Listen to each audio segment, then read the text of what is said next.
On March 3, 1913, the day before President Woodrow Wilson's inauguration, over 5,000 women paraded down Pennsylvania Avenue toward the White House in a first-of-its-kind demonstration for the right to vote.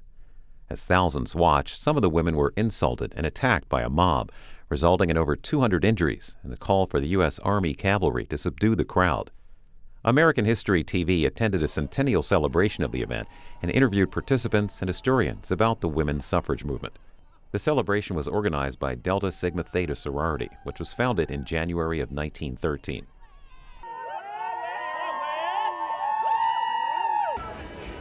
On this day, March 3rd, 1913, they participated in a suffrage march for women to get the right to vote, even before African Americans had the right to vote. But they were visionary women who were social activists in their own day and time. As undergraduate students, they had to get a chaperone to leave campus, because if you remember 100 years ago, we didn't have freedom of movement as we have it now. Delta Sigma Theta was the only African American organization that participated in the original suffrage march 100 years ago. Bishop Vashti Murphy McKenzie. I am the presiding bishop of the 10th Episcopal District of the AME Church, and that's the great state of Texas. Well, my grandmother, Vashti Turley Murphy, of course, was one of the 22 founders of Delta Sigma Theta sorority. At Howard University, she was a student, and she really believed in community service, and that's what our purpose is, our purpose in life. This is just an exciting day for us to be able to trace the footsteps of our founders, all of our founders, but it's just a great day for our family to be able to walk the same path that our grandmother walked.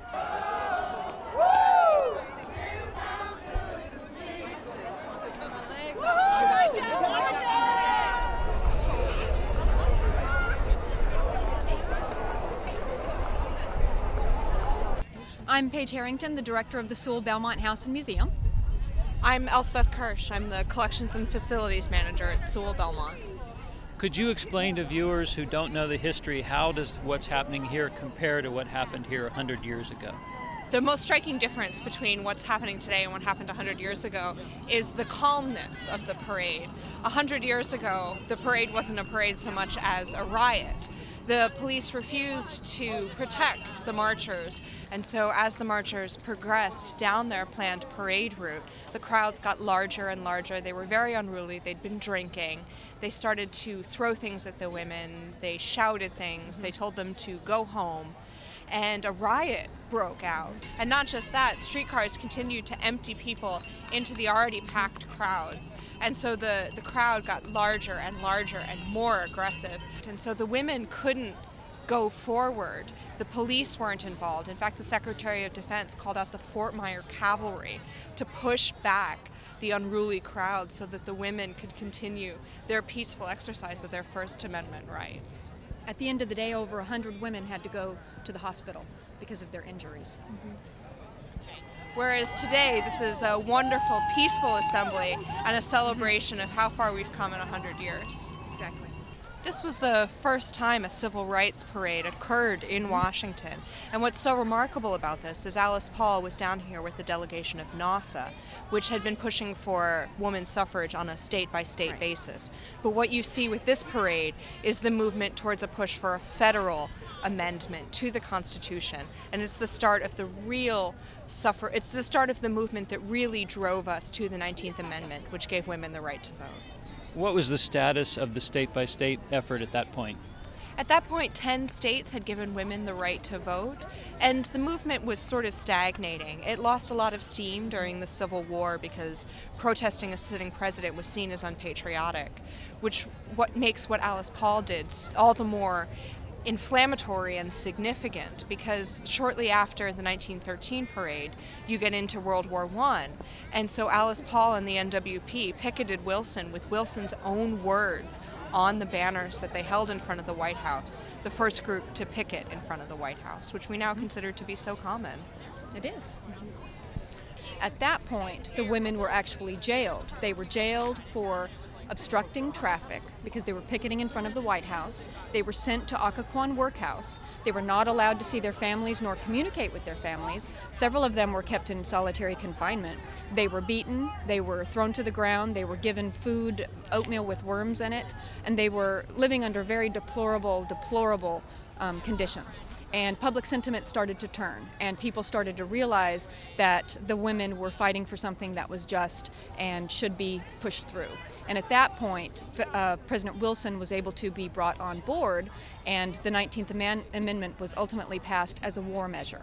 So they saw it as a way to unite the country, men and women, to continue fighting for democracy abroad. The majesty of the original parade was amazing. Inez Milholland rode on a white horse and led the marchers down Pennsylvania Avenue. There was a group of about 5,000 women that marched, and as Elspeth said, it quickly turned into a riot.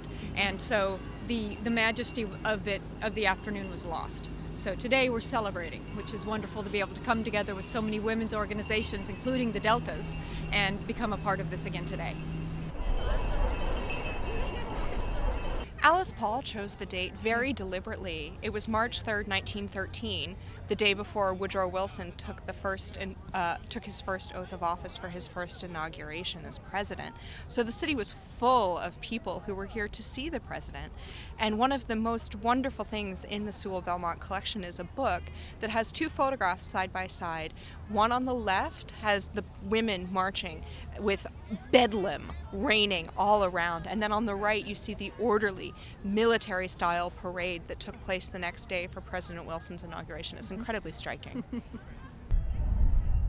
If we go back to the parade in 1913, what was the immediate reaction after that of the public? Take that one. Okay.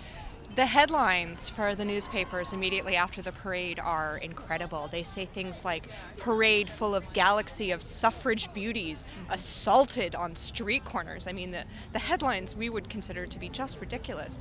But the public sentiment was really part of it underwent an incredible shift. And so before, suffrage was considered this movement of old women who were spinsters and unattractive and unintelligent.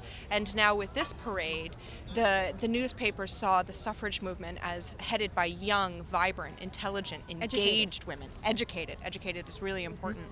Educated women who wanted to take their rightful place in a democracy.